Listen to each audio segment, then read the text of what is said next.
What is up, guys? I'm George Mossey. This is my co-host Heather C. So today is an interesting day because it's the finale of Smothered. Now they didn't announce it, and it didn't even feel like a finale. So we're gonna break down the episode, and hopefully season 5 will explain to us what was going on because we have so many unanswered questions. So this is episode 10 of season 4, and Christina and Kathy have had an argument. Well, it started out arguing over things about the restaurant, but the cat is out of the bag, right? So Christina was trying to keep the secret going as long as possible. And Carlo, of all people, decided it was time to end the secret. He kind of threw Christina under the bus. He told Kathy right then and there, look, this is what's going on. We're expanding the restaurant. We're not keeping it a secret anymore. And Kathy reacted the way that we assumed that she would react, angry and betrayed. And she felt like she was out of the loop because we found out that she actually throws away Christina and Carlo's mail because she feels that she knows what's important and what's not to them. So we have to understand the level of this relationship. So what do you think is going to happen? Do you think she's going to be able to trust Christina anymore? Do you think that Kathy was right? Because we watched some call-offs and no-call, no-shows at the restaurant, and it was kind of proving exactly what Kathy was trying to tell Christina all along. Her life is going to be completely impacted by this expansion. And unfortunately, the decision has been made. So where do we go from here? I feel like their expansion could work. They just need to hire more people. I think if they have like a full staff or even people on standby, they would be okay. The only reason why they don't think it's going to work is because Kathy doesn't want all of Christina's time to go to the restaurant instead of her family. So I think like it wouldn't be an issue if they had somebody that was able to cover the shift so she didn't have to drop what she was doing and go Mhm. fill in. I mean, every once in a while is fine, but like everybody's calling off saying, "Oh, can't do it, can't do it, can't do it." And it's like I think that's going to be the problem because they should be able to expand their restaurant. I mean, make more money and have more possibilities and opportunities. I mean, it's still the same building. It's not like they're going and making another location. I think that would be jumping the gun if they did that, because then they'd have to be in two different places. So if they're going to choose to expand it, at least it's better to just do the one location. I think that it would work itself out. They just need to get staffing together.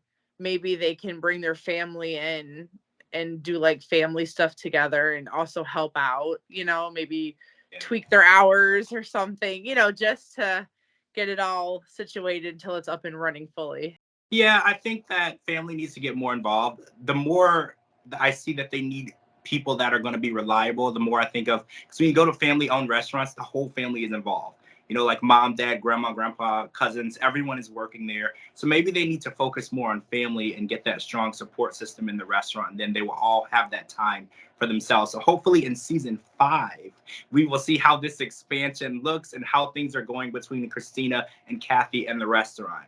All right, so let's check in with Shay and Angie. So Shay and Angie have made up. They're doing better because if you remember, they had a pretty nasty fight and they had some issues with some terminologies and terms that were being used and kind of like referring to Shay in the he and him pronouns is kind of how it started. But I think that they finally figured out how to communicate better, how these things make each other feel. And now Shay is ready to step out into the world as a woman because she's been working towards this for so long. She's been taking steps, she's been preparing for this, and now it is time for her to go out with her girlfriends as a woman for the first time, and she's super excited. The only issue is Angie is terrified of this, and I think that I can see it from both angles. I feel that Angie wants to protect her child at all costs. There's nothing that she wants to happen to Shay, negative people who don't understand who she is. But at the same time, Angie kind of made it such a terrible situation because she was so adamant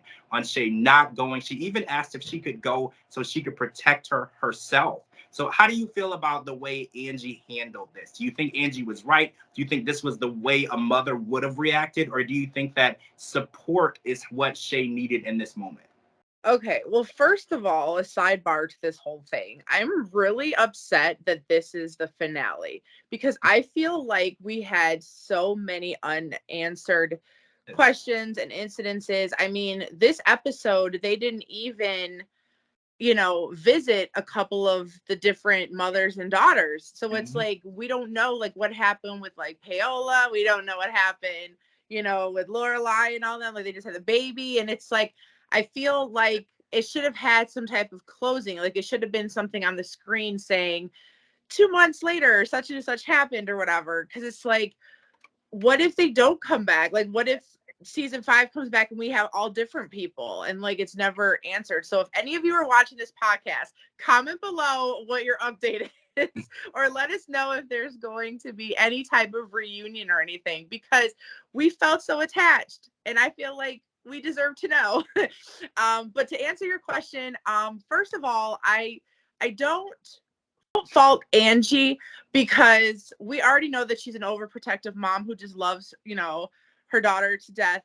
But I think that at some point she needs to let her just live her life and explore life. I mean, life for anybody in the world isn't going to be peaches and gumdrops. You can be born into this world as a full-fledged woman and you'll still get called fat. You'll still get called ugly.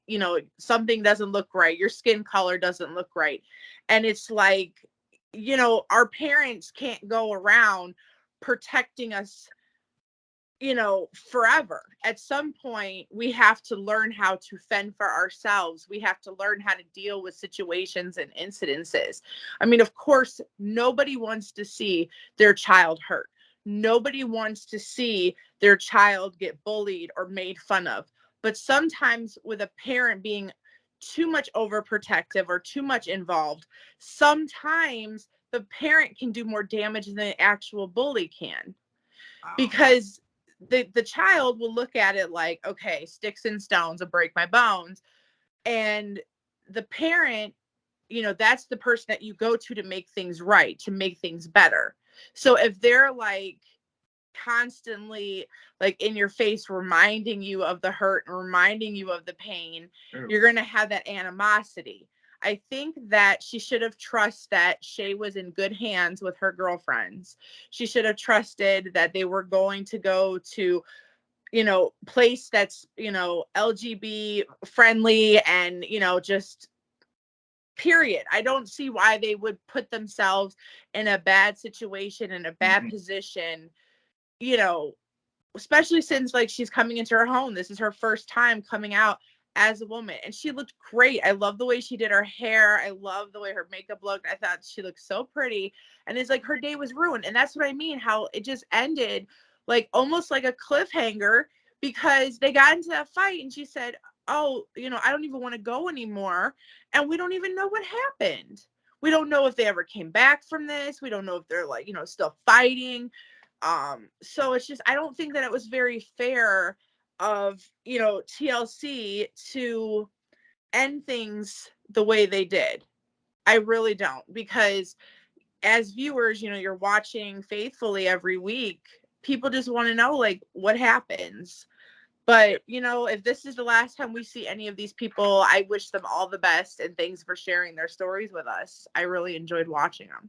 So did I. I'm really happy that we got to experience these stories and be a part of their lives for even just these 10 episodes. It was amazing. And we wish Angie and Shay the best and Christina and Kathy the best. We love all you guys. And again, I'm George Mossey. This is my co-host, Heather C. We'll come back with part 2 for the very last Smothered podcast ever for this season 4, guys. Thank you so much for joining us and watching. And we'll talk to you all really soon. Bye.